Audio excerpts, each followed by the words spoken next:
I'm not gonna lie, I'm pretty shocked right now. What's going on, everybody? It's your boy Crypto Bobby. I hope you are having a great day, great night, wherever you're watching or listening in from. And we've got an interesting episode here today. And yes, the Binance hack happened. And yes, everybody on the internet and YouTube and podcast world has probably already provided some level of opinion. I'm a whole 12 hours late on this, so my apologies. But I want to break down my super high level thoughts on what happened, and then also taking a look at the market recovery, because I think that is one of the more interesting things, one of the more interesting components here, and something that we should really be paying attention to, because when you combine this with what happened with Bitfinex, wasn't a great 2 or 3 weeks for Bitcoin and cryptocurrency as a whole. But if you look at the price of Bitcoin, you really couldn't tell, minus a few bad candles. Everything seems to be on the up, and up. So we're going to talk about all of that and more in today's episode. On the off chance that you have been sleeping for the past 14 hours and or under a rock, yes, Binance was hacked. There was a security breach. They lost 7,000 Bitcoin from their hot wallet, and they are reimbursing the Bitcoin that they lost apparently through their SAFU fund. Couple quick points on the Binance hack. Number one, no centralized cryptocurrency exchange is immune from hacks. I don't care how good their marketing is. I don't care how much trust you personally have in said exchange. I don't care if it's a SAFU exchange, if it's not a SAFU exchange, whatever. No centralized cryptocurrency exchange is immune from hacks. They are giant, massive honeypots for nefarious actors, for hackers, for people that have huge incentives to disrupt their business and to go after the money that they have at play. And you can see when you can execute a hack properly, we're talking about $40 million in Bitcoin that is now gone from Binance. So again, that's huge, and no cryptocurrency exchange is immune to it. It's happened over and over and over again to some of the biggest exchanges, some of the smallest exchanges, some of the most trusted exchanges, some of the least trusted exchanges. It doesn't matter. They're not immune. It's not a thing. And that is something that is always important, because I do think a lot of people had a ton of trust in Binance because they have reacted well in the past. CZ is a very public figure and takes ownership of mistakes and things like that. So people have a ton of trust in them. And to the second point, we're lucky here, and so is Binance. Specifically, Binance is lucky that they are profitable as hell, and that $40 million is about a month or so of profit, because Binance basically prints money. This might have been a different story if Binance wasn't one of the most profitable cryptocurrency exchanges on the planet, and they didn't have the SAFU fund or a bunch of money that they just saved up and ready to go at their beck and call in the case that a hack ever did occur. So to that point, I think users of Binance are lucky if they had their money on the exchange and they are able to get that back. And then also Binance itself is lucky, really, because of the profitability of Binance. You could say, that's their own doing. It's because they execute and because they are a good cryptocurrency exchange. Yes, but hey, maybe Binance wasn't so profitable. Maybe they weren't forward-looking enough to have that fund in place.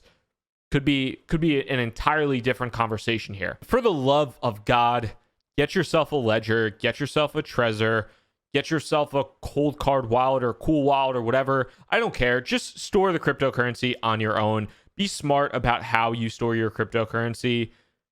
Be intelligent about it. It's happened over and over and over again. And yes, I think we are getting lucky in this case.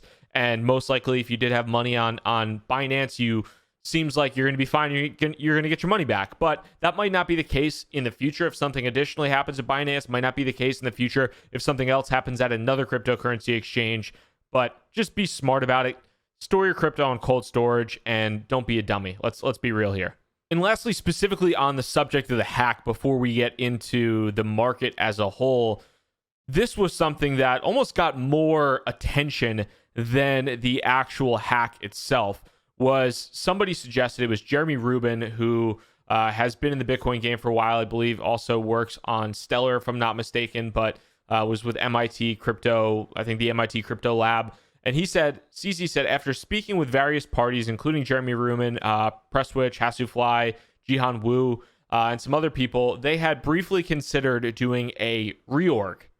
And Binance and CZ got absolutely roasted, which was also kind of funny to watch because I am a fan of Binance. I am a fan of CZ, and I do like certain things he does. I also think he can get away with a lot. Binance and CZ was a hero, an absolute hero in Bitcoin land when he delisted Bitcoin SV and went after Craig Wright. Even as early or as recent as yesterday, put out a tweet about having the legal fund for Peter McCormick and for HODLNOT and all these people that are getting sued by Craig Wright get funded by some Binance charity. So as recent as yesterday, I was talking about that. Had a ton of like goodwill from the Bitcoin specific community and the cryptocurrency community in general. Then this happened where Jeremy Rubin suggested, hey, maybe you could look at what would happen with a block reorg approach. And the pros and the cons he listed here, and we'll talk a little bit more about that. But so CZ said the pros of this is we could quote unquote revenge the hackers. I don't know if that's necessarily revenge. It's kind of on you for getting hacked. It's, that's your job, is to protect yourself and your users from being hacked. So I don't know if that's revenge, but CZ says we could revenge the hackers by moving the fees to miners, deter future hacking attempts in the process, and explore the possibility of how the Bitcoin network could deal with a situation like this. Cons, we're damaging the credibility of Bitcoin. We may cause a split in both the Bitcoin network and the community, and both of these damages seem to outweigh the $40 million revenge. The hackers did demonstrate certain weak points in our design and user confusion, and that was not obvious before. And then he says fourth con, while it was an expensive lesson for us, it was nevertheless a lesson. It's our responsibility. So I appreciate him, taking responsibility, because he damn well should. Our responsibility to safeguard our users' funds, and we should own up to it, learn, and improve. And I do think, a lot of that is true. You got to eat shit here. You just do. Like, it's on you, number one. Number two, there's a lot of components to a block reorganization that would make this a little bit difficult. And for those who aren't familiar, what was essentially suggested to CZ was the possibility of directly approaching Bitcoin miners and directly approaching the people that mine the recent Bitcoin blocks, offering to pay them for reorganizing the blocks to basically take the hacked transaction out of the Bitcoin network and remove that from the history.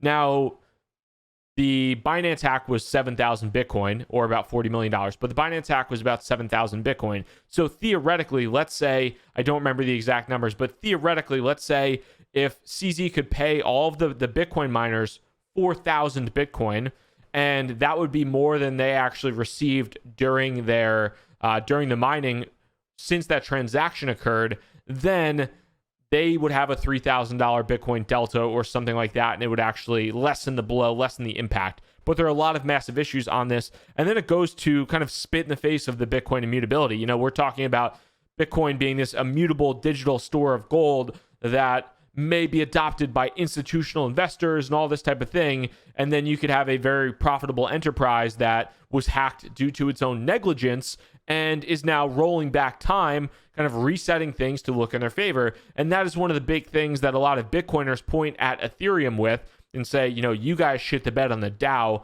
That was your fault. And now, for the rest of eternity, Ethereum is essentially useless because you ruined immutability when you rolled back the DAO hack and then split Ethereum and Ethereum Classic. So something worth considering here. Would also love to hear your thoughts if you're on YouTube. Make sure to sound off in the YouTube comments. Do you think a block reorg with Binance was a good thing, bad thing, something they should have considered, or anything else otherwise? So now let's talk about the market.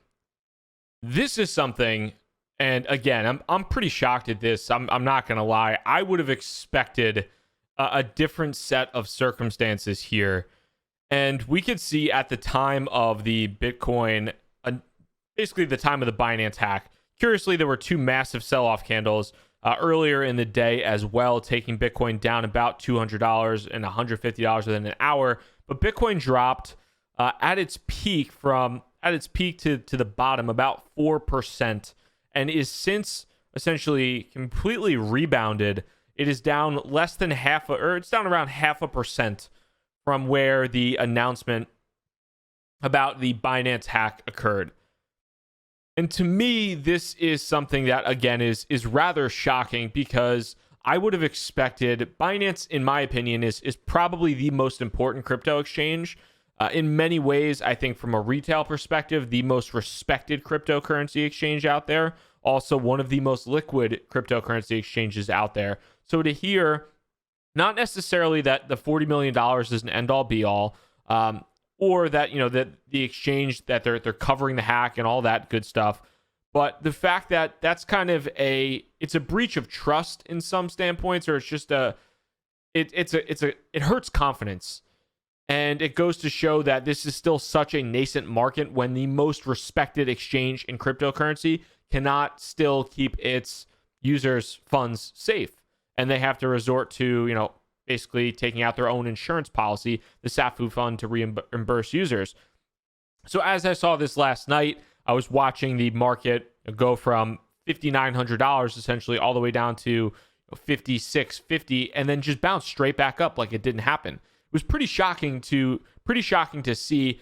And in my mind, it does go to show, interestingly enough, that I do think we have dug ourselves out of this bear market. Obviously, that has happened quite a while ago, but if this isn't something that goes to show that we are in a positive market and we have significant positive momentum, I really don't know. I don't know what else is as clear of an indication, for me at least. I mean, very clearly, buyers stepped in very quickly and scooped up Bitcoin under the 5,700 mark. And to me, that was pretty surprising. Is this ironclad, and is this absolutely, we are in a bull market and we're never going down again? No, absolutely not. But this clearly shows that, in my mind, we are in a market where people are taking every opportunity to buy up dips and to accumulate. Now, on the other end of the spectrum, though, we're also seeing a pretty significant divergence between Bitcoin and altcoins. While this was a hack that involved Bitcoin, didn't affect altcoins really at all. You saw the price impact way more so in altcoins than you did see of Bitcoin. Bitcoin has really since recovered. On the other end of the spectrum, you have altcoins that were not keeping pace with the BTC value, their BTC trade pair. So something to continue to keep an eye on, because Bitcoin is really sucking the air out of a lot of these altcoins, and the Bitcoin market dominance is moving into I would say, a strong direction. Now, when I look at that and when I think about what's happening with Bitcoin dominance, if the past is any indication of the future, which it by no means ever is, but if the past is any indication of what will happen in the future, I do look at this and I think, Bitcoin is going to continue to move up. It's going to continue to crush altcoins. And there is going to be a point in time where people are looking at their altcoins and saying, why the hell am I holding this crap? I want to be a Bitcoin maximalist. I want to go all in on Bitcoin. And right about the time that probably happens is the time we see some type of altcoin pop and market move. And that happened in 2017, where, Bitcoin dominance was absolutely crushing altcoins. And then you saw this crazy, it was a short-lived pop, but it was a crazy, crazy, crazy run. So that's what I'm looking at from a historical perspective. But right now, the fact that the Bitcoin market has been able to shrug off not only the Tether nonsense, we were at about $5,500 on BitMEX at least. We were at about $5,500 when the Tether nonsense happened, dipped all the way down to $5,000.